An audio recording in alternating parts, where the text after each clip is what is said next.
Nandyal బనగానపల్లెలో TDP YCP ఘర్షణ. BC Janardhan Reddy ఇంటిపై drone camera వివాదం.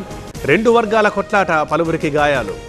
నేడు ఈడీ ముందుకు కేటీఆర్. ఫార్ములా ఈ కేసులో విచారణ. అరవింద్, బిఎల్ఎన్ రెడ్డి స్టేట్మెంట్ల ఆధారంగా దర్యాప్తు. ఢిల్లీలోనే ముఖ్యమంత్రి రేవంత్ రెడ్డి నేడు కుమారస్వామితో భేటీ. ఇతర కేంద్ర మంత్రుల్ని కలవనున్న సీఎం.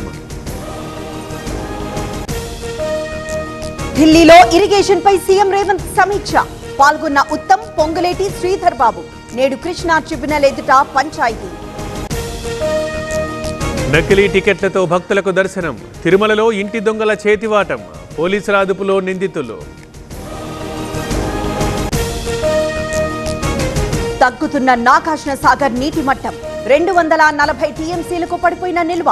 శ్రీశైలం నుంచి స్వల్పంగా వరద. రైతు భరోసా లబ్ధిదారుల గుర్తింపు ప్రక్రియ. నేటి నుంచి 20 వరకు సర్వే. గ్రామ సభల్లో జాబితాలకు ఆమోదం.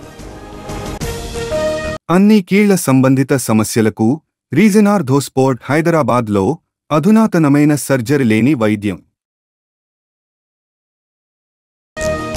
విజయవాడ హైదరాబాద్ హైవేపై రద్దీ. పండుగ ముగించుకుని తిరుగు పయనం. పంతంకి దగ్గర వాహనాల బారులు.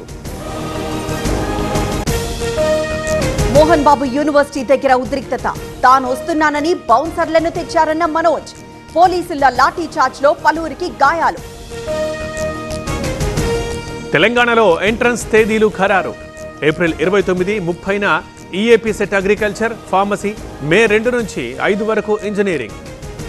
వైభవంగా జగన్న తోట ప్రభల తీర్థం. 11 ఊళ్లలో సందడి. 100 ఏళ్లుగా వస్తున్న ఆచారం. ఖమ్మం పత్తి మార్కెట్లో అగ్ని ప్రమాదం. ప్రమాదంలో కాలిపోయిన బస్తాలు. మంటల్ని అదుపు చేసిన ఫైర్ టీం.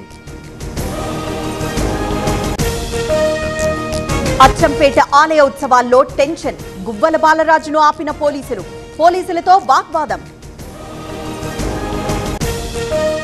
రేపటితో ఢిల్లీ నామినేషన్ల ముగింపు. ఈ రోజు సబ్మిషన్లు జోరుగా ఉండే అవకాశం. ఆప్, బీజేపీ మధ్య ప్రధాన పోటీ. ఢిల్లీలో పెరిగిన కాలుష్య తీవ్రత. మళ్లీ గ్రాఫ్ 4 నిబంధనల విధింపు. విద్యార్థులకు ఆన్లైన్, ఆఫ్లైన్లో క్లాసులు.